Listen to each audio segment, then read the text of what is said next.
nous vous informons que ce programme est déconseillé aux moins de 10 ans. Un crime cauchemardesque. On a retrouvé du sang dans l'évier, la baignoire et par terre. Il y avait tout l'attirail pour découper un corps.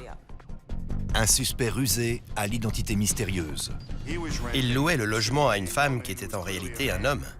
On se croirait dans le film Tootsie. Et un jeu tordu du chat et de la souris qui a tourmenté les autorités pendant plus de 20 ans. Il s'est évaporé, comme par magie. Argent, pouvoir, travestisme, drogue, alcool. Bref, un joli mélange. Un millionnaire fou, une princesse de la mafia et une série de meurtres commis d'un bout à l'autre des États-Unis. C'est tout de suite dans Crime en haute société.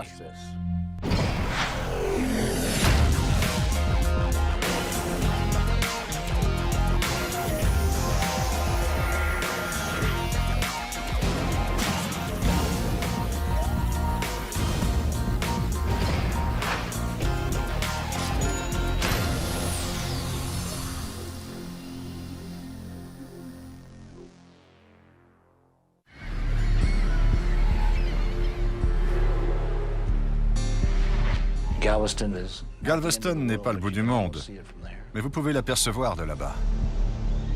Septembre 2001. Un fils et son père pêchent en bord de mer à Galveston, au Texas.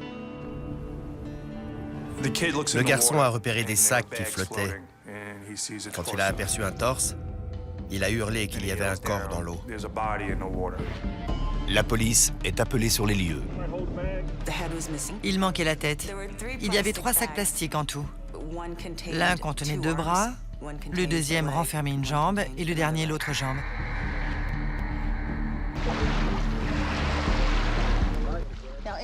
Une personne qui ne connaît pas Galveston pense que si elle jette un papier dans l'eau, le courant emportera son déchet au loin. Mais c'est une erreur. À Galveston, tout finit toujours par revenir.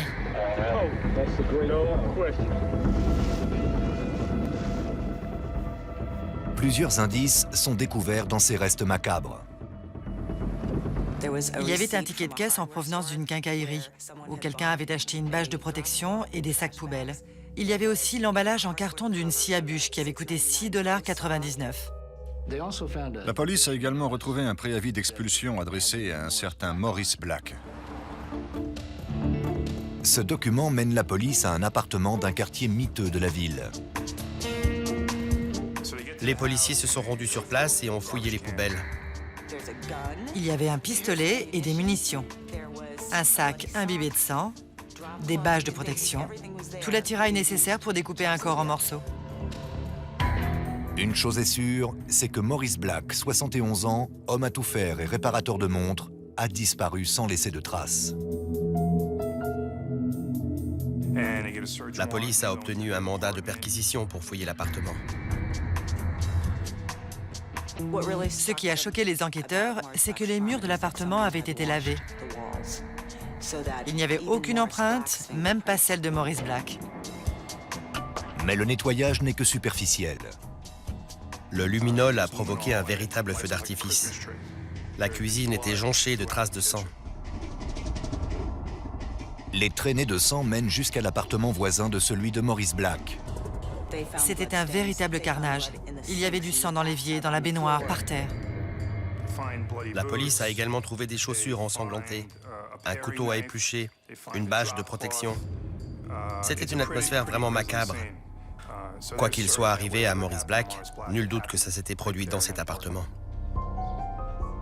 L'appartement est loué à une femme d'âge moyen prénommée Dorothy Signer, l'une des locataires les plus étranges du propriétaire. Cette personne était en fait un homme habillé en femme et qui portait une perruque de bien piètre qualité. Le propriétaire a déclaré à la police que c'était la femme la plus laide qu'il avait jamais vue. Prétendant être sourde-muette, Dorothy Signer ne communique que par écrit. Elle payait ses loyers avec plusieurs mois d'avance et toujours par mandat postal. C'est une situation extrêmement rare pour un logement aussi miteux à Galveston. Elle n'était pas originaire du coin. La police a donc effectué des recherches, mais n'a trouvé aucune trace de l'existence d'une Dorothy Signer à Galveston. Ce mystère épouvantable frappe le littoral texan aussi violemment qu'un ouragan. Tout le monde veut savoir comment un malheureux homme à tout faire peut finir découpé en morceaux dans des sacs plastiques. Et quel rôle a pu jouer l'étrange voisine dans cette histoire?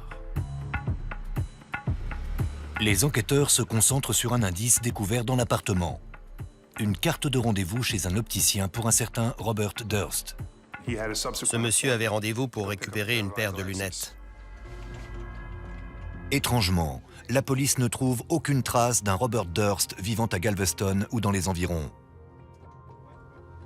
Une recherche nationale est lancée pour Robert Durst et Dorothy Signer. On a trouvé une Dorothy Signer totalement abasourdie. Cette femme n'avait jamais mis les pieds au Texas, ne savait pas où situer Galveston et n'avait donc jamais loué d'appartement là-bas. Mais un lien est établi entre Dorothy Signer et Robert Durst, un lien qui nous ramène des décennies plus tôt. Les enquêteurs découvrent que Dorothy Signer et Robert Durst étaient camarades de classe. Robert Durst a par la suite utilisé le nom de la jeune femme pour louer l'appartement.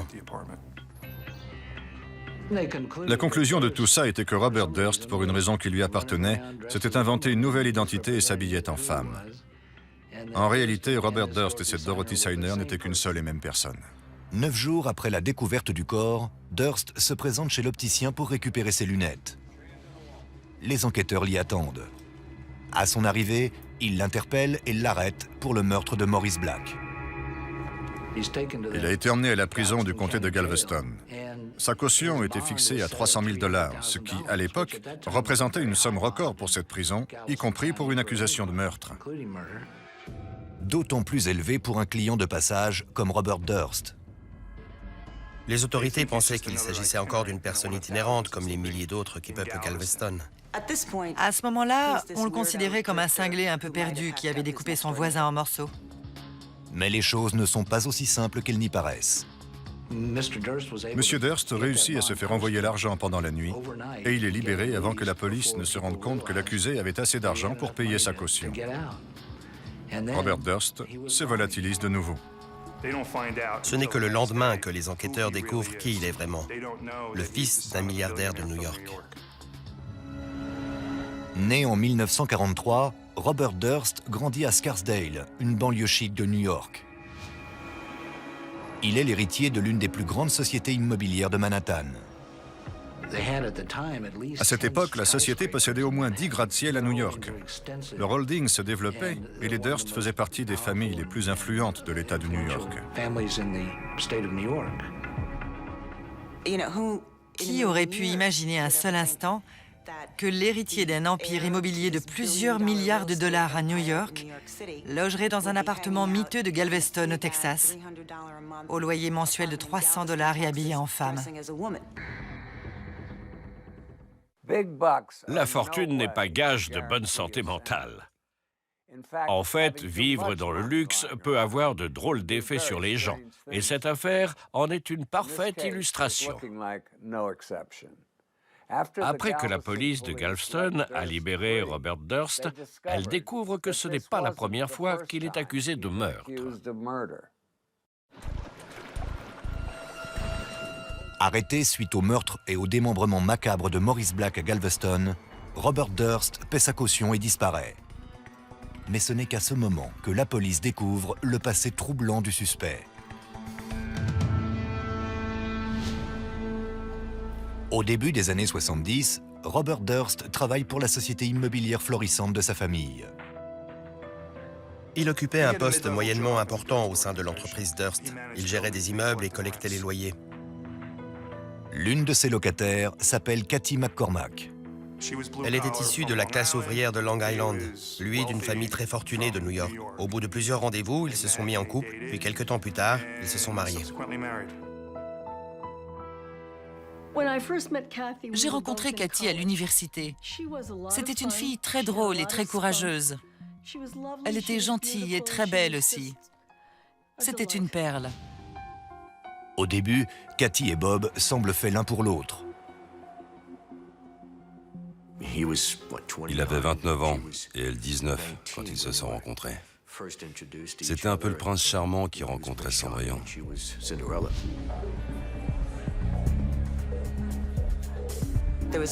Ils sortaient souvent dans des boîtes branchées de New York. Et ils sont rapidement devenus le couple tendance. Le couple possède un appartement de luxe dans Manhattan ainsi qu'une maison de campagne au nord de l'État de New York. Elle a vécu un fort chamboulement. Et je suis certain qu'elle a été séduite par le style de vie que cet homme lui proposait. Tout cet argent, cette puissance et les hommes politiques à leurs bottes. Mais après quelques années, le mariage parfait semble montrer quelques fêlures. Pour être bref, disons qu'il avait cette étrange habitude de tout le temps crier après les autres. Hurler plutôt. Il agissait d'une façon telle que les gens étaient obligés de le remarquer, mais pas pour de bonnes raisons. Il fumait beaucoup de cannabis. C'était dans sa nature. Il consommait beaucoup de cocaïne et de cannabis. Bobby Durst était véritablement accro à l'herbe. C'était l'époque qui voulait ça, les années 70. Les millionnaires excentriques sont monnaie courante à New York. Et comme nous l'avons entendu, ce type de personnage peut parfois adopter un comportement qui laisse à désirer. Très vite, Bob Durst sombre et fait montre d'une attitude obscure et dangereuse. Au bout de 3 ou 4 ans, Bob adopte un comportement de plus en plus violent envers Cathy. Les légères bousculades du début se transforment vite en coups. À Thanksgiving, Cathy était assise sur le canapé et elle ne s'est pas levée assez vite au goût de Bob. Il est revenu dans la pièce, comme une furie, et l'a levée en la tirant par les cheveux. Elle m'appelait tard et elle se plaignait de la violence de Bob. Elle avait peur de lui. Il l'avait déjà envoyé à l'hôpital. Paradoxalement, elle le craignait, mais elle pensait être capable de le gérer. Elle se disait que ça finirait par s'arranger. Cathy veut autre chose qu'une vie fusionnelle de couple. Elle ne voulait pas être juste l'épouse d'un homme riche. Elle voulait devenir une femme accomplie. Cathy s'inscrit en école de médecine pour devenir pédiatre. Bob est loin d'être enchanté. Plus Cathy devenait indépendante, moins Bobby le supportait. Elle était sur le point d'obtenir son diplôme de pédiatre. Il aimait contrôler les autres, et là, la situation lui échappait. Mais au fil du temps, Cathy n'est plus seulement insatisfaite. Elle est terrorisée. Elle m'a dit une chose que je n'oublierai jamais. Hélène, si jamais il m'arrive quelque chose, cherche du côté de Bob. Ce sera lui le coupable. Il ne faut pas qu'il s'en sorte.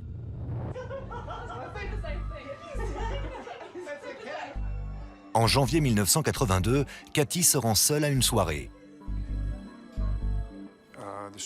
Ce soir-là, Bobby n'avait cessé d'appeler Cathy pour lui demander de rentrer à la maison. Vers 19h, elle dit au revoir à son ami avant de disparaître dans la nuit enneigée. On ne la reverra plus jamais. Ce n'est que 5 jours plus tard que Bob Durst finit par déclarer la disparition de sa femme.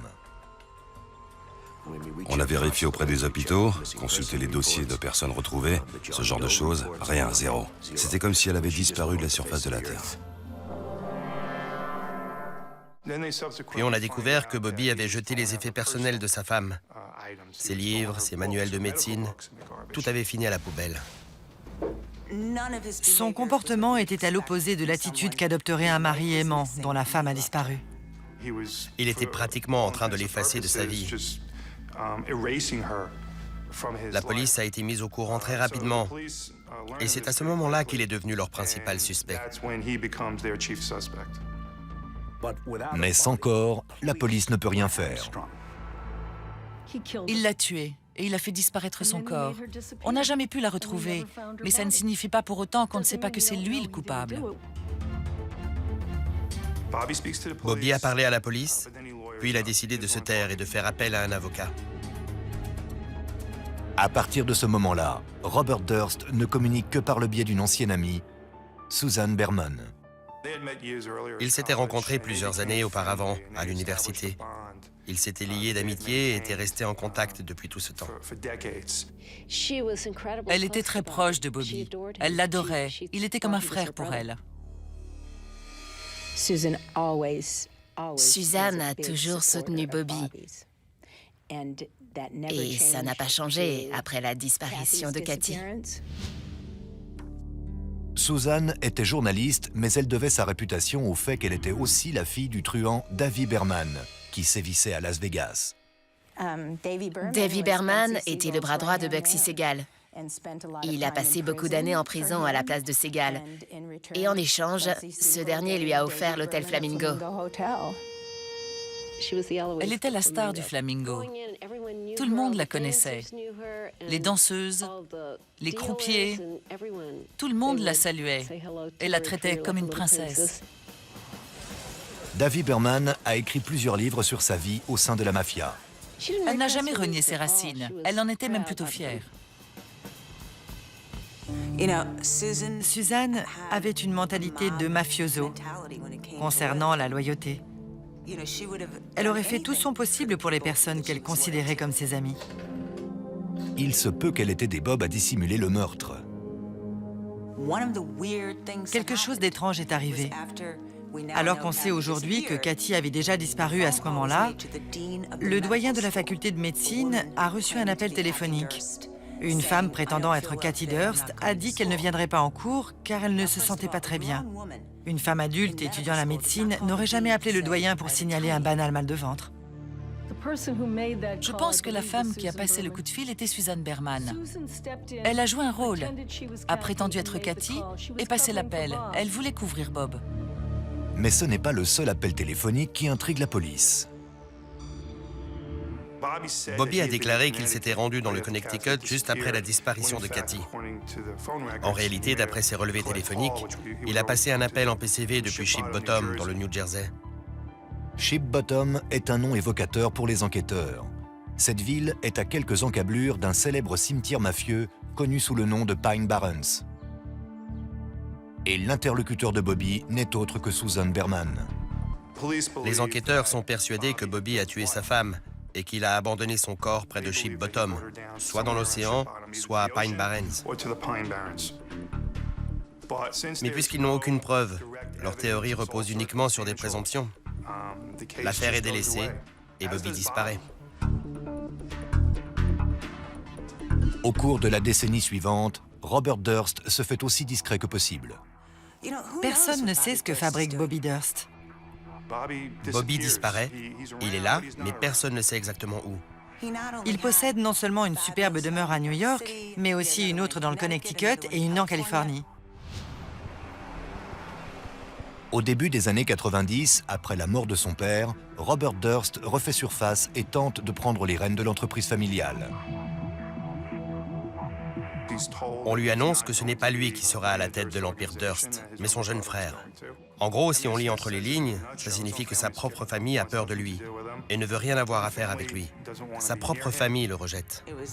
Sa famille le considérait un peu comme le parrain. Et ça ne lui faisait pas vraiment plaisir.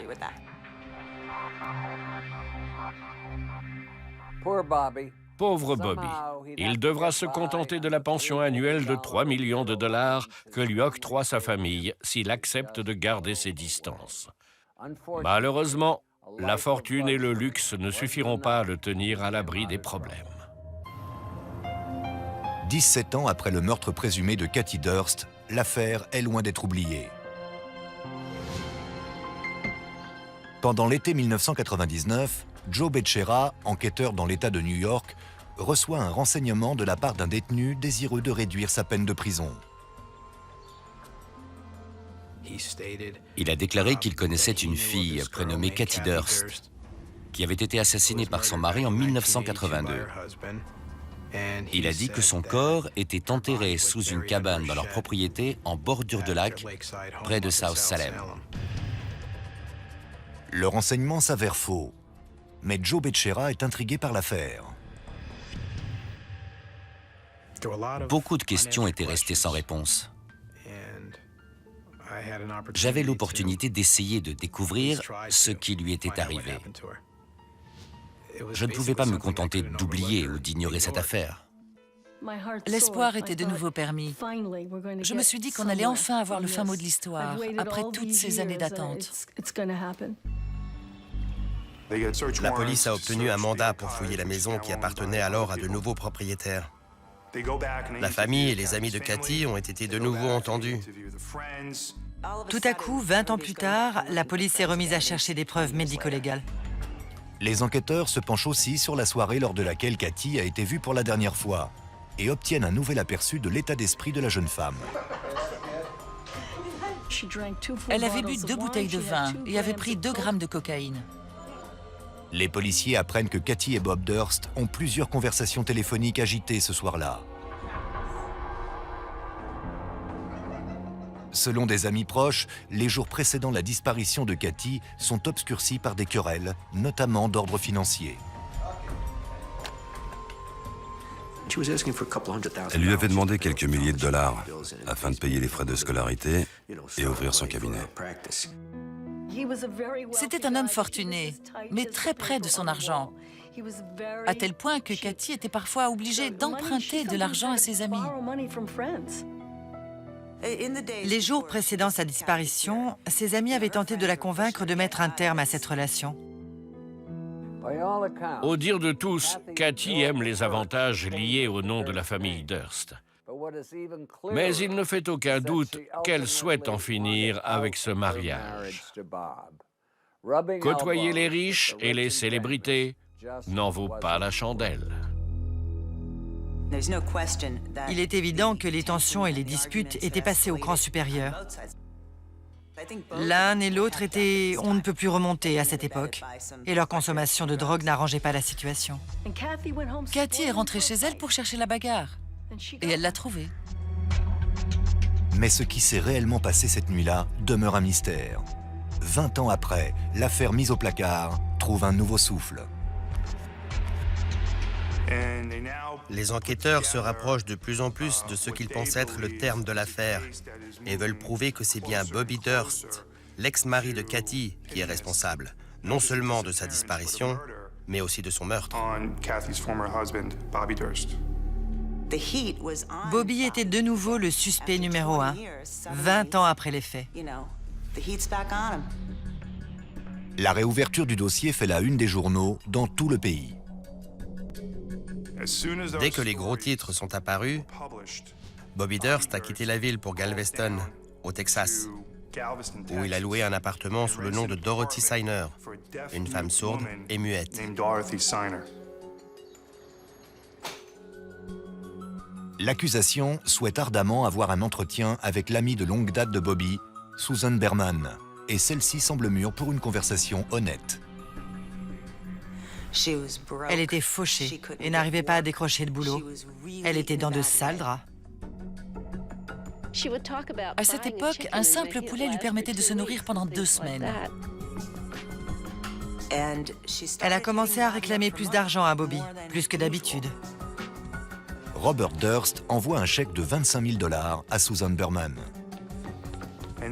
Quand il a appris que l'enquête était rouverte, il lui a de nouveau envoyé de l'argent.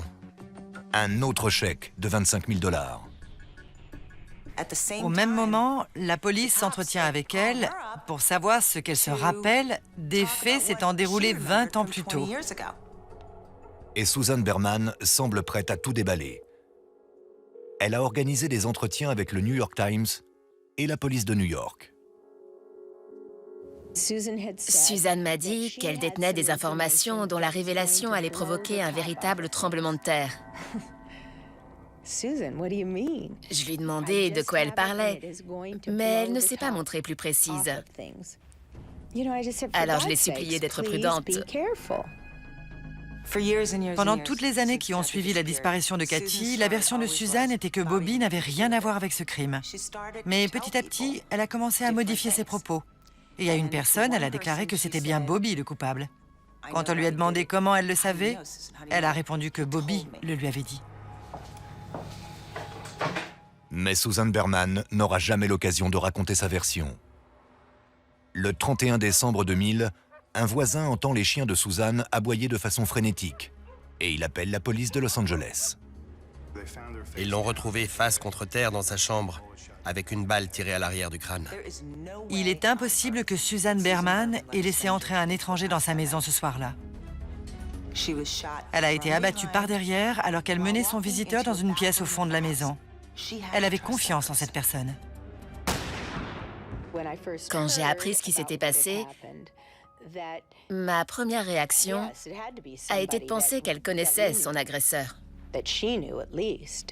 Bob Durst. Qui d'autre? Il réglait un problème gênant.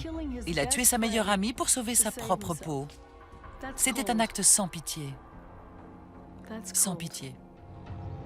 Rien dans la scène de crime ne permet de relier Robert Durst au meurtre de Susan Berman, mais un pistage de sa carte de crédit permet de déterminer qu'il se trouvait dans les environs. La police a retracé l'itinéraire de Bobby depuis Eureka, en Californie, jusqu'à San Francisco quelques jours avant la mort de Susan. Il a ensuite loué une voiture à San Francisco, a roulé jusqu'à Los Angeles, et il se trouvait alors en ville quand Susan a été tuée.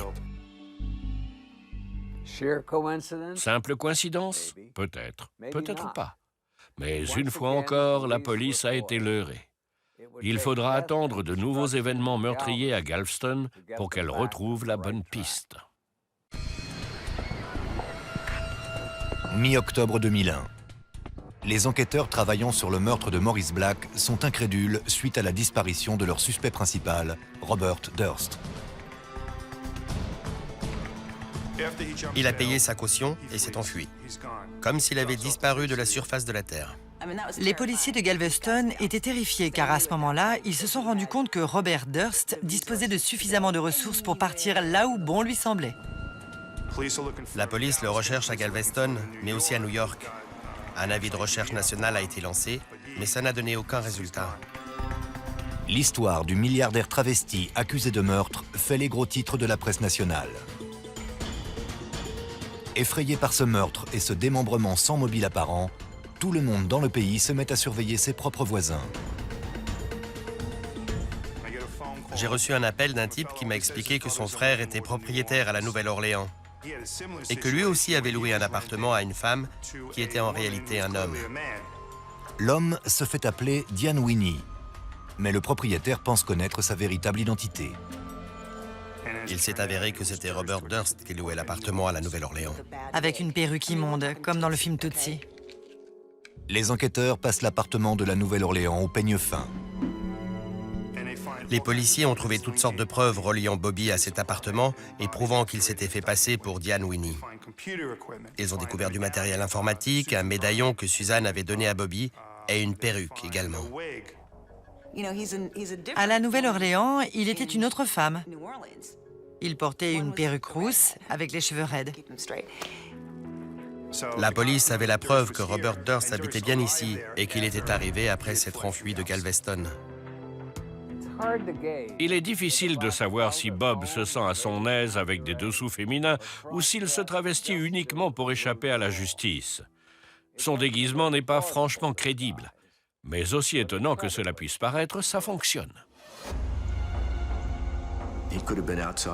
Il a très bien pu venir jusqu'à chez moi, peut-être dans l'intention de kidnapper l'un de mes enfants. Il se peut aussi qu'il ait traqué les membres de sa famille pour les agresser. Tout est possible. Quasiment 7 semaines s'écoulent. Il semble que Robert Durst ne refera jamais surface. Mais juste avant Thanksgiving, la chance sourit aux enquêteurs. À Hanover, en Pennsylvanie, les caméras de surveillance d'un supermarché haut de gamme filment un homme au comportement suspect qui flâne dans les rayons. L'homme a une apparence des plus étranges. Ses cheveux et ses sourcils sont rasés. Il prend un journal, puis flâne de nouveau quelques instants. Il se rend dans le rayon parapharmacie du supermarché où il prend une boîte de pansements avant d'en sortir un. L'homme se dirige ensuite vers les toilettes. Quand il ressort, le pansement est collé sur son visage.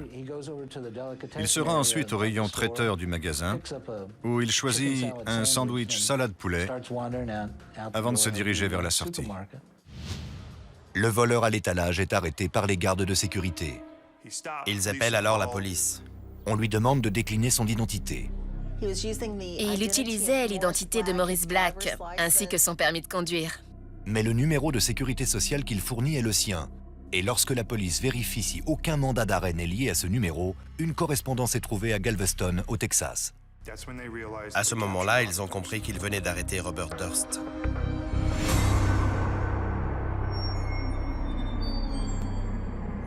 L'insaisissable millionnaire est arrêté pour avoir volé un sandwich salade poulet et pain de seigle. Quelle ironie! L'affaire semble bouclée, mais d'autres rebondissements restent à venir. Les enquêteurs comprennent que Robert Durst s'est rasé les cheveux et les sourcils dans l'espoir de ressembler un peu plus au vieil homme de 71 ans dont il a usurpé l'identité. Il avait loué une voiture au nom de Maurice Black. Sa voiture est repérée et à l'intérieur, la police retrouve 37 000 $ en liquide, 2 pistolets de calibre 38 et une grosse quantité de cannabis dans le coffre. Il faut également savoir que Durst avait 500 $ sur lui lors de son arrestation. Dire qu'il s'est fait arrêter à cause d'un sandwich à 7 $. Robert Durst se retrouve en garde à vue. J'ai eu le sentiment, à l'instar de beaucoup de gens, que cette arrestation annonçait la fin d'un triste chapitre de notre vie. Je me suis dit, enfin c'est terminé. Il va enfin payer pour ses actes, et ce, quel que soit le crime pour lequel il serait puni.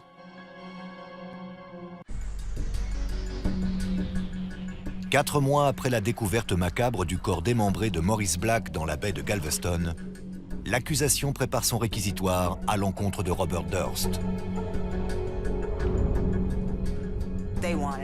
Ils voulaient sa peau, tout simplement. Cet homme les avait manipulés comme des bleus. On avait un corps découpé en morceaux, un suspect, de nombreuses preuves trouvées à l'appartement, une tentative réussie de fuite. L'accusation ne pouvait pas rêver mieux. Les policiers de Galveston m'ont dit « Jim, au vu des charges qui pèsent contre lui, c'est dans la poche. »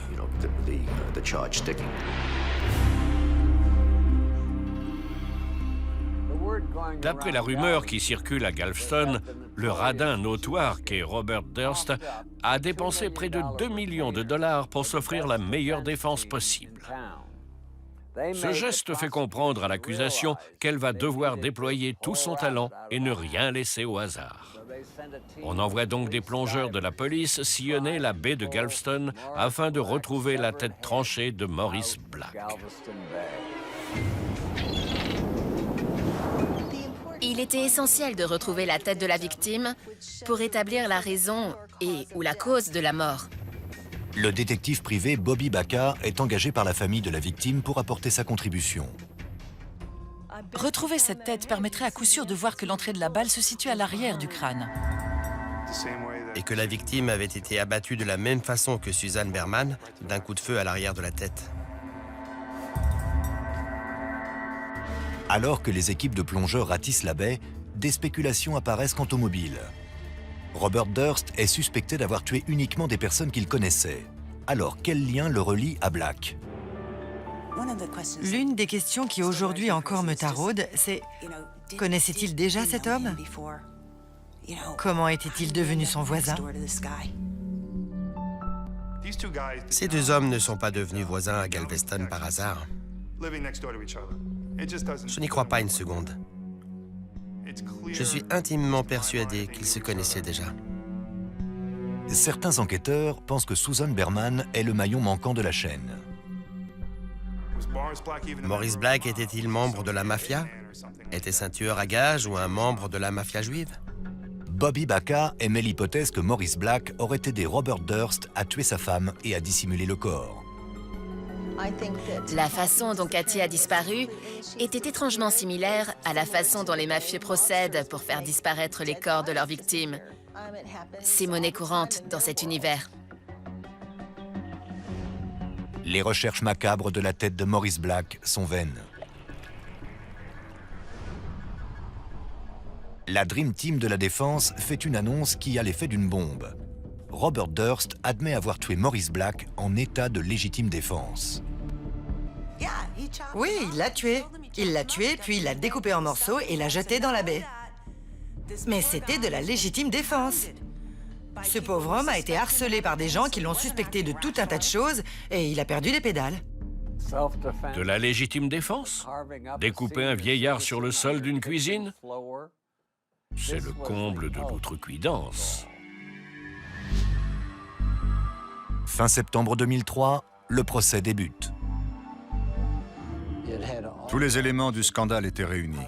Argent, pouvoir, travestisme, drogue, alcool. Bref, un joli mélange. L'accusation débute sur les chapeaux de roue. Il disposait de preuves incontestables. Le sang, le sol jonché de taches de sang, les reçus dans les sacs plastiques, les morceaux de corps, les adresses.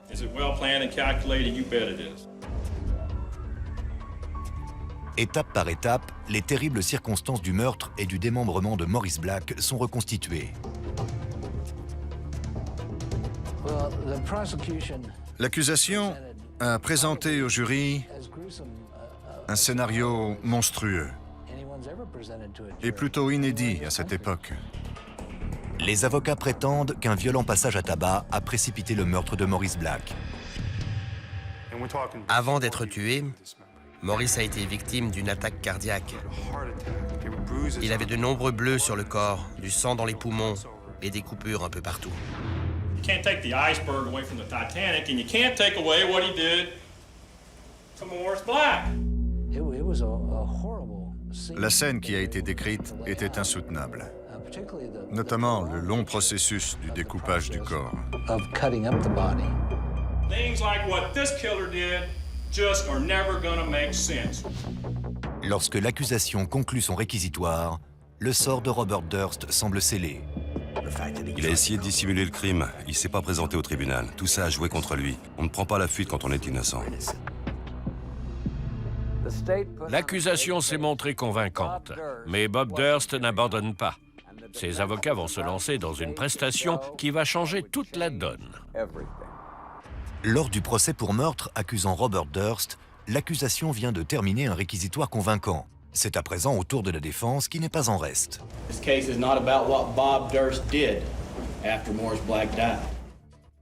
La stratégie consiste principalement à blâmer la victime et à transformer Robert Durst, le tueur psychopathe, en un homme appréciable. Ses avocats ne faisaient jamais référence à leurs clients comme Monsieur Durst, mais ils disaient plutôt « mon ami Bob, ce bon vieux Bobby ». Ils voulaient nous inciter à le prendre en pitié. J'ai assisté à ce genre de scénario des milliers de fois. La technique est toujours la même, abjecte. Transformer l'accusé en victime et faire de la victime un véritable monstre. La défense prétend que Maurice Black avait un caractère de chien et que Robert Durst souffre du syndrome d'Asperger, une forme modérée d'autisme qui engendre un comportement parfois étrange. Les avocats l'ont appelé à la barre, ce qui a été un véritable coup de génie. Il allait devoir s'expliquer quant au démembrement du corps, mais en aucun cas sur un éventuel assassinat. Il s'en est sorti haut la main. Il déclare au jury que le jour du meurtre, il a trouvé Maurice Black dans son appartement et qu'il était armé. Maurice Black savait que Robert Durst possédait des armes chez lui. Durst a dit que Maurice Black a saisi l'un des pistolets pour le menacer et qu'ils se sont ensuite battus avec l'arme entre eux deux. Robert Durst assure que le coup est parti accidentellement et a touché Maurice Black au visage alors qu'il essayait de se défendre. Durst a prétendu qu'il avait paniqué et qu'il avait eu peur de ce qui se passerait si la police débarquait et trouvait un corps dans son appartement. Sa version plaidait la légitime défense. Mais sachant qu'il était suspecté pour d'autres crimes, il savait que ça ne jouerait pas en sa faveur. Il s'est senti obligé de dissimuler le corps. Assurant qu'il était sous l'emprise de l'alcool et de drogue, Robert Durst narre de façon détaillée au jury la dernière et monstrueuse étape. Il se souvient seulement avoir nagé dans une mare de sang. Il ne se rappelle de rien, excepté qu'il a dû démembrer ce corps dont il voulait se débarrasser. Il s'est montré brillant. Si je devais un jour tuer quelqu'un, je le prendrais comme avocat. Le jury délibère pendant 26 heures insoutenables. Quand les délibérations durent aussi longtemps, on se demande ce dont les jurés peuvent bien parler et ce qui les empêche de prendre leurs décisions. Mr. Foreman, I understand you have a verdict. Will you hand it to the bailiff? Après 4 jours, le jury rend son verdict. Will the defendant please rise? Will the jury find the defendant, Robert Durst, not guilty?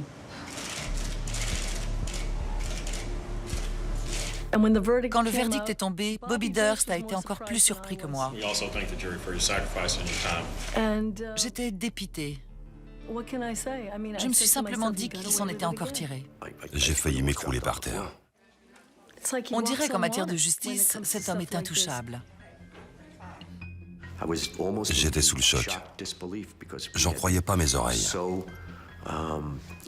Les forces de police du Texas nous avaient pourtant assuré que le procès était, je cite, « gagné d'avance ». Il n'a pas été inculpé pour avoir découpé un corps, ni pour aucun autre crime. Si le jury ne reconnaissait pas Robert Durst coupable de meurtre, aucune autre condamnation n'était possible. Le jury a certainement pensé que la scène réunissait 2 personnages peu recommandables, dont l'un armé d'un pistolet, et que tous les scénarios étaient possibles, y compris celui de la légitime défense. C'était une impasse. Robert Durst purge à peine 3 ans de prison pour possession d'armes à feu, non-présentation au tribunal et falsification de preuves. Il vit désormais en homme libre. En 2006, Bob Durst cesse légalement tout rapport avec sa famille et bénéficie d'un dédommagement de 65 millions de dollars. De quoi s'acheter plein de nouvelles robes. Alors, si une étrange femme souffrant de mutisme s'installe près de chez vous, restez sur vos gardes. C'était Dominique Dunn. Merci de nous avoir suivis.